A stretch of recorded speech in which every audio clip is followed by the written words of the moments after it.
My dad works in B2B marketing. He came by my school for career day and said he was a big ROAS man. Then he told everyone how much he loved calculating his return on ad spend. My friends still laugh at me to this day. Not everyone gets B2B, but with LinkedIn, you'll be able to reach people who do. Get a $100 credit on your next ad campaign. Go to linkedin.com/results to claim your credit. That's linkedin.com/results. Terms and conditions apply. LinkedIn, the place to be, to be. Imagine what's possible when learning doesn't get in the way of life. At Capella University, our game-changing FlexPath learning format lets you set your own deadlines so you can learn at a time and pace that works for you. It's an education you can tailor to your schedule. That means you don't have to put your life on hold to pursue your professional goals. Instead, enjoy learning your way and earn your degree without missing a beat. A different future is closer than you think with Capella University. Learn more at capella.edu.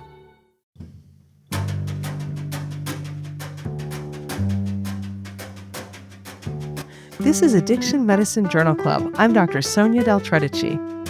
And I'm Dr. John Keenan. We believe that addiction is a disease that can be treated, and we want to help you stay up to date with the latest research that you can use in your addiction medicine practice. Don't forget that this podcast offers Category 1 CME through MyCares and Michigan State University. The links for the CME will be in the show notes. For this episode, we're going to be discussing 4 more articles that changed our practice in this past year.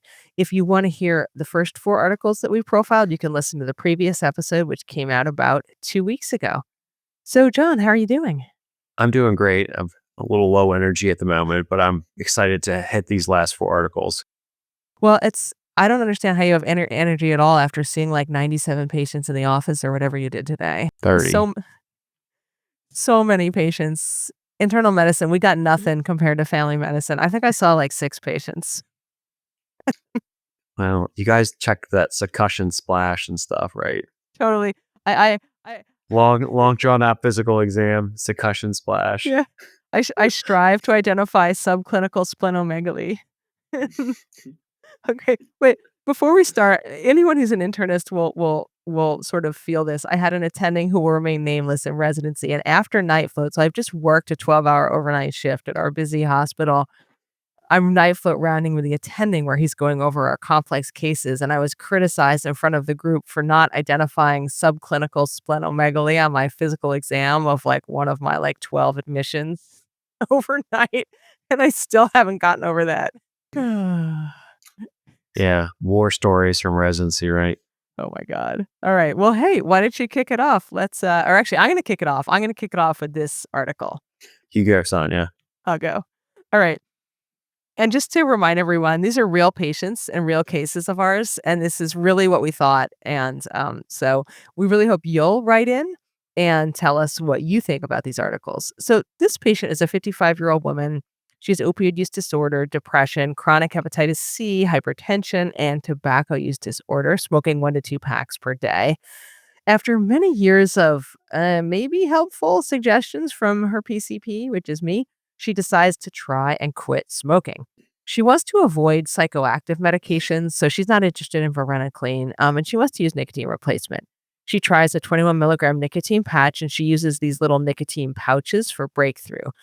She comes back and says that it didn't work at the follow-up, and so she stopped using the patches and she continues to smoke. So what I used to say was, I'm sorry the patches didn't work. Let's give it another try. You want the same prescription for nicotine patches again? But then I read this article, Smoking Cessation After Initial Treatment Failure with Varenicline or Nicotine Replacement, a randomized clinical trial. And this study was really cool because it's one of the few to address how to help people after a failed quit attempt. And for those of you in clinical practice, you know that failed quit attempts are the norm, but there's actually not a lot of data on what to do in that situation. The clinical question in this study is, what is the best subsequent strategy after a failed quit attempt with varenicline or combined nicotine replacement therapy? It was a double-blind, placebo-controlled, sequential, randomized trial, got all the adjectives, where people were randomized to receive 6 weeks of varenicline or nicotine. And the nicotine was patches plus PRN nicotine lozenges. After 6 weeks, non-abstainers, so people who had not quit, were re-randomized to continue the treatment to switch to the other treatment. So if you were on varenicline, you went to nicotine. If you were on nicotine, you went to varenicline, or to increase the medication dose for 6 additional weeks. So you could go to 42 milligrams of nicotine a day or 3 milligrams of varenicline a day.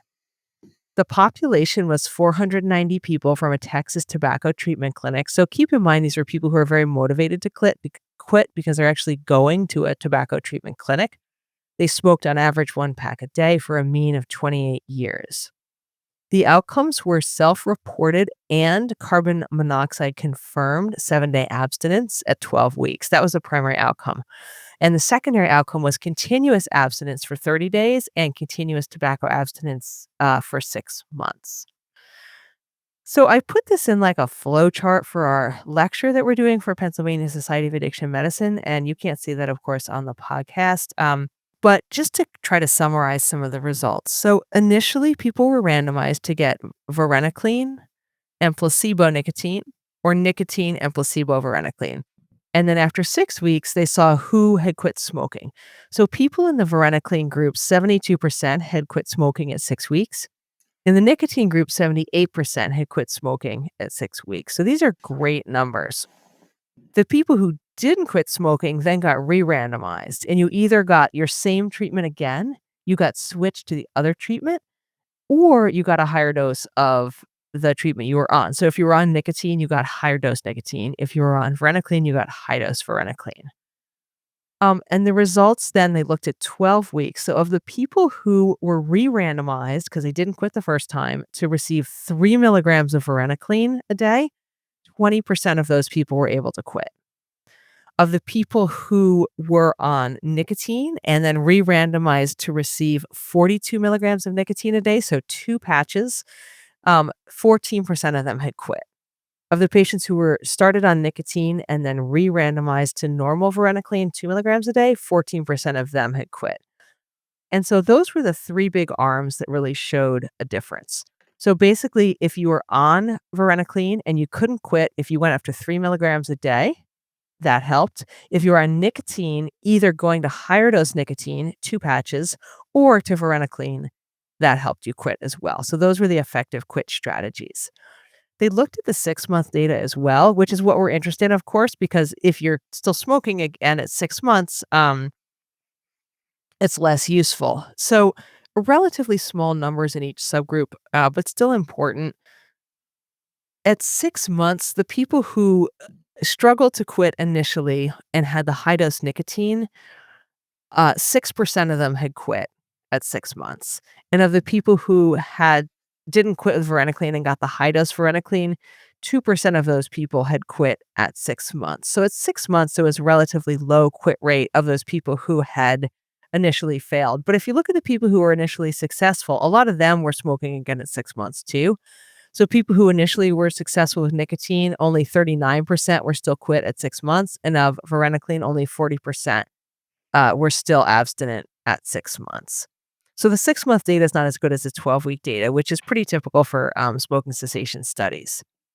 So bottom line, we've got this patient who tried to quit with a patch and it didn't work. She wants to know what's next. I could tell her, let's try 2 patches.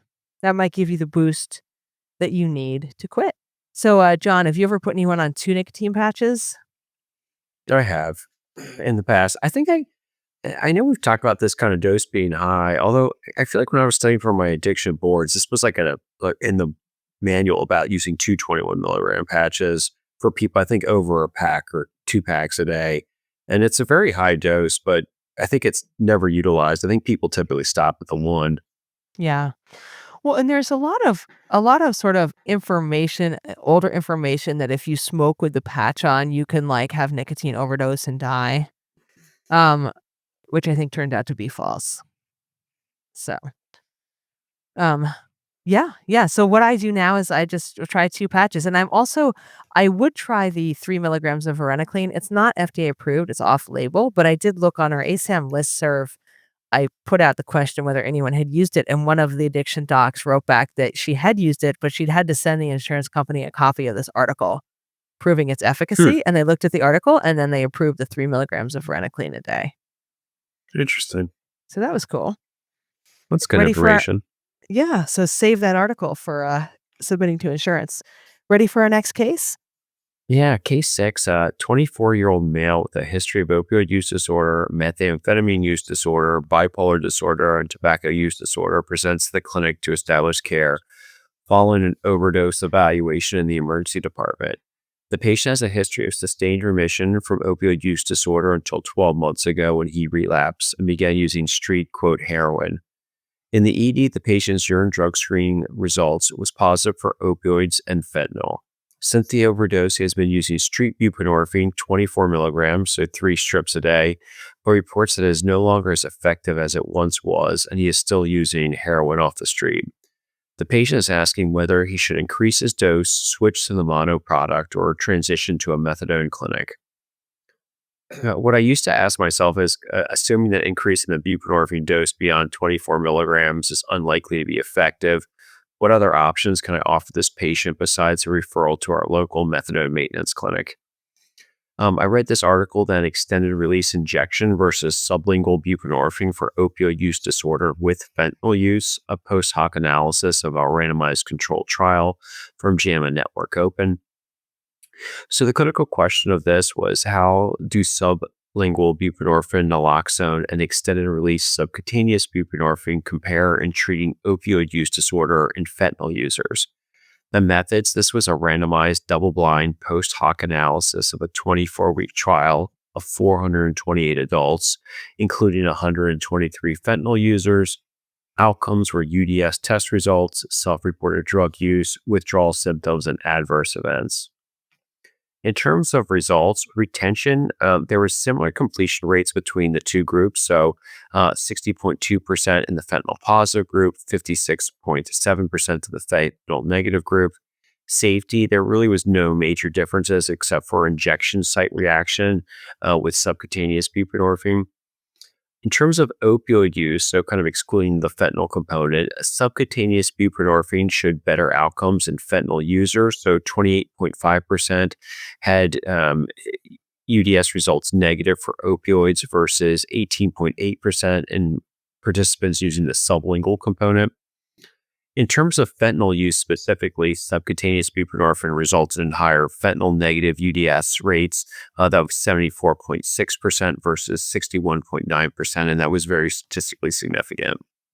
So kind of summarizing this all, for kind of patients with opioid use disorder also using kind of a fentanyl component to their opioids, this subcutaneous formulation outperformed the sublingual with regards to UDS results, predominantly for opioids and fentanyl.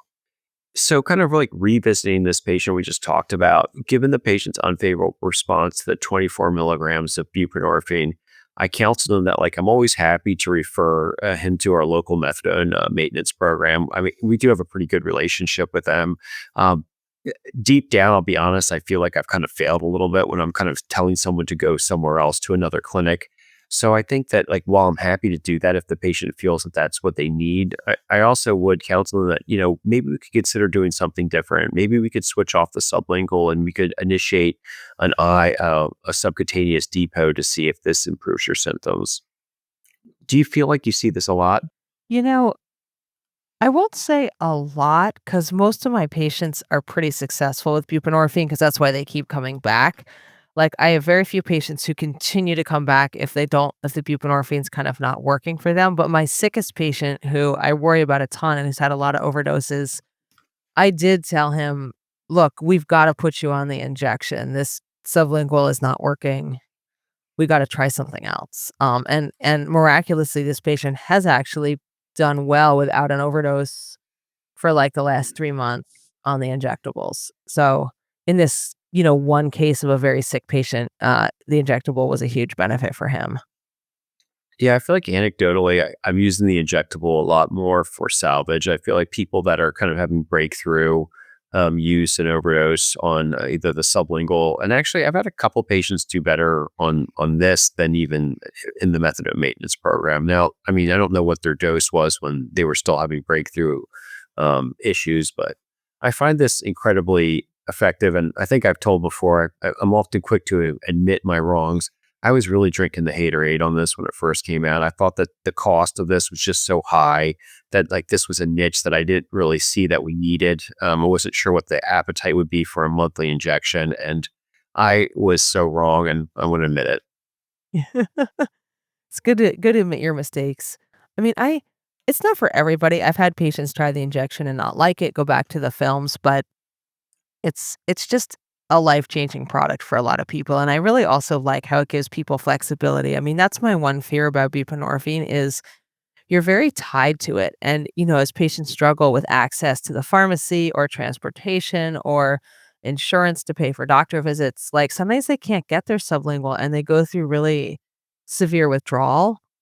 They get very sick if they can't have that medicine, or you can't go on vacation because you can't get an early refill, so you have to time your vacation so that your refill doesn't fall, when you're away, that kind of stuff, and the injectables just eliminate all that headache. Um, so I found them really, really awesome. All right, another case. So this is a patient, 30-year-old woman, started treatment with buprenorphine to treat opioid use disorder about 5 years ago. She stopped using opioids. She works. She has 2 young children. She owns a nice car, which is a big purchase. And overall, she's very happy with her life. At a routine follow-up visit, she asks if I think she, quote, counts as being in recovery, unquote, because she drinks alcohol now 2 or 3 times a month at social events when she's out with friends. And what I used to say was like, I don't know. I wasn't really sure what to tell people when they asked me what it meant to be in recovery. I'd say something kind of vague like, well, as long as you're doing well. But I wasn't really sure of what to tell people when they asked me directly. I also think defining recovery is relevant because I get asked by my many trainees, like, what's the success of your program? How successful is your program? I don't really have a program, but it's just me. But how successful are you? And I don't even know how to answer that either, since traditionally we would measure success by duration of abstinence. Um, and now, but that doesn't really capture success for a lot of patients. So I read this article called Understanding the Shared Meaning of Recovery from Substance Use Disorders, New Findings from the What is Recovery study. And it was published in the journal called Substance Abuse Research and Treatment. The clinical question is, how is recovery defined by people in recovery themselves? The study design was an anonymous online survey, 35 items, and it reflected 4 domains of recovery. Participants reported on whether or not each element belonged in their recovery definition, and then the study ranked the items according to how often each element was scored. This is a really big survey, almost 10,000 people, and they had to identify as being in recovery. 54% were female, 88% white. Of course, you had to have a computer or be online, and 84% of them were abstaining from alcohol and drugs. 72% attended some kind of recovery or addiction treatment. In terms of the primary substance, 59% were in recovery from alcohol, 10% crack or cocaine, 7% heroin, and 7% methamphetamine. So this was a very alcohol-heavy population. And the outcome was whether each element of recovery belongs in the definition, and people were asked to say definitely belongs, somewhat belongs, maybe belongs for other people, and does not belong at all in the definition of recovery. I want to give a few examples of the 4 domains of recovery that they identified and some examples of the types of items in each domain. So the original questionnaire included 35 items, and for each one, again, you had to say whether it definitely, maybe, maybe for other people, and not at all is it belong in the definition of recovery. So the first is abstinence. So for example, no use of alcohol. Second domain is what they called essentials of recovery. So things like being honest with myself, getting along with family and friends better than I did before, handling negative feelings without drinking or drugs like I used to. 3 was enriched recovery. So having tools to try and feel inner peace when I need to, or being the kind of person that people can count on. And finally, spirituality of recovery. So examples are being grateful or being connected to a spiritual being or force that helps me deal with the difficulties in life. So those are just some examples of the 35 items that were in the questionnaire. They then determined which items met, they called it centrality thresholds, meaning it was a central element of recovery. So greater than 80% of people had to put it in their top 10 to make it be central. An item was core if it was central for everybody and all 30 subgroups, because they looked at a bunch of subgroups. And it was called prevalent if it met centrality thresholds overall for more than 26 of the 30 subgroups, so most subgroups. So let's get to the results. The core elements of recovery, meaning that more than 80% of people in all 30 subgroups said it definitely belonged in their definition of recovery.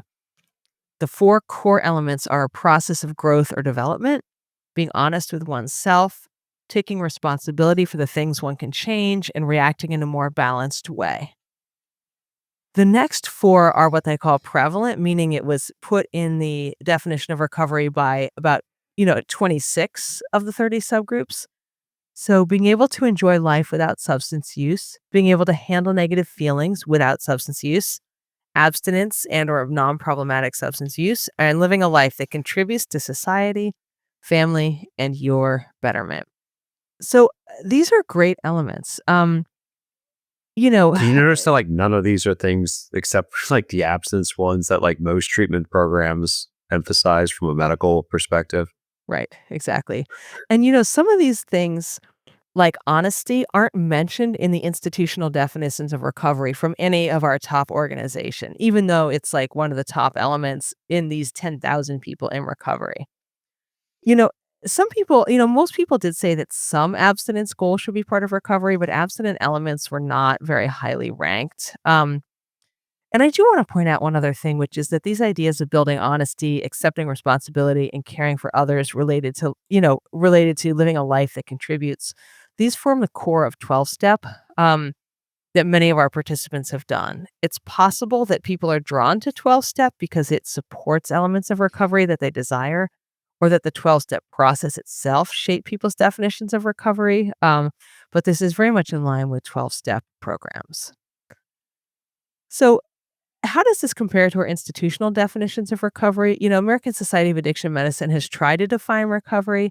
They view it also as a process, so an active process of continual growth that addresses the biological, psychological, social, and spiritual disturbances inherent in addiction. So that's kind of wordy, but it's not terrible. So both What is Recovery Study and ASAM view recovery as a process. But these elements of being honest with yourself, taking responsibility, being able to enjoy life, those aren't really mentioned in the ASAM definition. Um, so, it was a little different. The clinical bottom line is that this study determined elements of recovery that are common to most people and groups who have achieved remission from substance use disorder. And these are the elements that we need to foster, support, and use as our desired outcomes when helping people lead an addiction-free life. So now if patients ask me what is recovery, what counts as recovery, I basically say being free of the struggle with drugs and alcohol is an important part of recovery, but it's so much more than that. We work to talk to people about their goals, their non-abstinence related goals, and try to help them achieve those. So, John, did this change your practice or your conception of recovery? I think it kind of lends support to like how I've been increasingly feeling about this topic over the years. I think like many doctors, like when you start, you follow a lot like urine drug screen results. A lot of our previous outcomes are more, you know, laboratory centric than patient centric. I think this kind of more holistic approach to the idea of recovery is really important.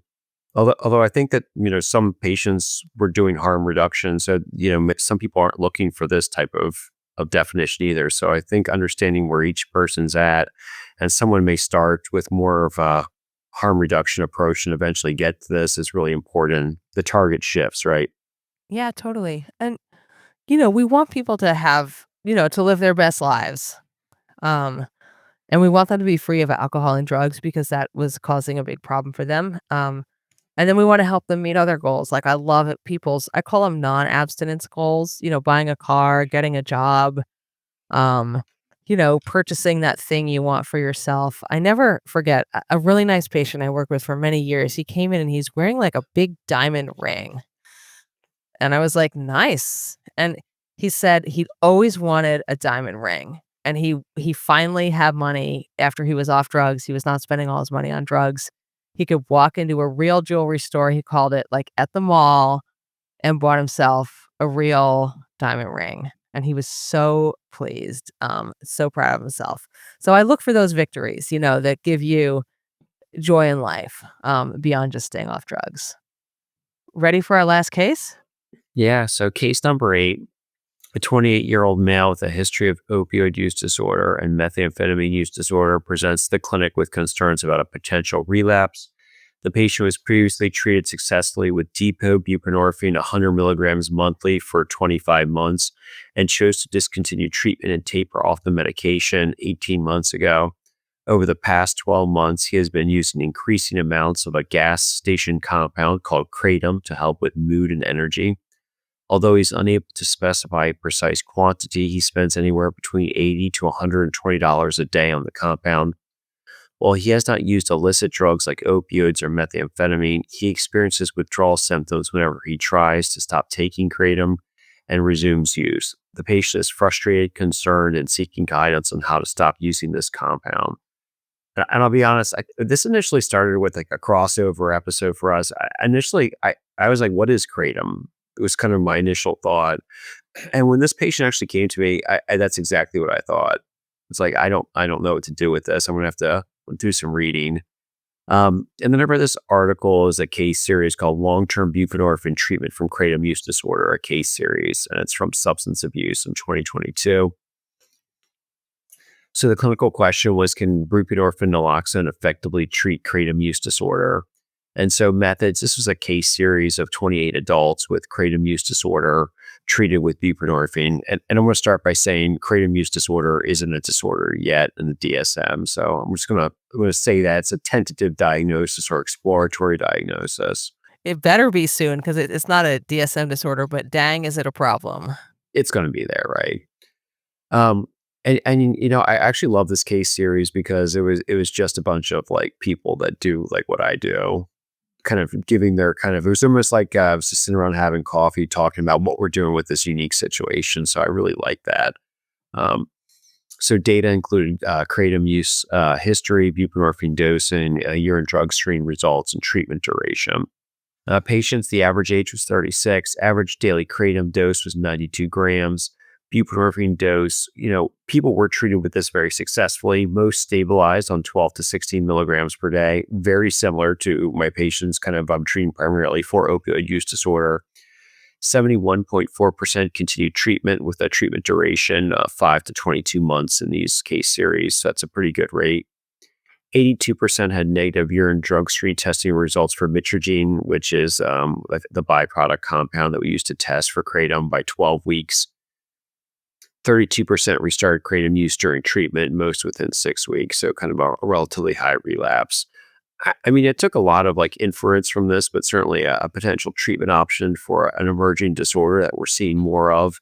I think that the other thing I take into account here is this treatment course pattern, dosage, timing, relapse rate. It seems very similar to our patients primarily treated for opioid use disorder. So kind of phrasing it in that lens really kind of lets me kind of understand the disease and process a little bit better. And I will tell you, I think we've talked about this a couple of times. I've gotten curbside by a lot of people since we did that episode about people, family members, friends, some previously very high functioning that have developed an issue with this product. And were surprised that I knew anything about it. So revisiting this case, I would counsel this patient that while, first of all, there's no FDA approved treatment options for problematic kratom use. There's no formal DSM diagnosis for kratom use disorder. I would personally recognize this as kind of a relapse of opioid use disorder and kind of treat it accordingly, offering them off-label buprenorphine to treat the kratom use component and see if that would help mitigate their signs and symptoms of withdrawal. And certainly the few patients I've had with us to date, it's actually worked very successfully. Yeah, I've treated a bunch of patients with buprenorphine for kratom use disorder. It's worked really well, but a lot of them aren't comfortable being on buprenorphine. They feel very kind of embarrassed, and they're people who didn't have other substance use disorders, and they kind of feel like they've ended up in this situation that they quote unquote don't belong in or don't want to be in, suddenly having to receive addiction treatment for this product that they purchased over the counter. Um, so it's kind of a sad situation for a lot of people. I just was going to say, I'm glad you're there to help, you know?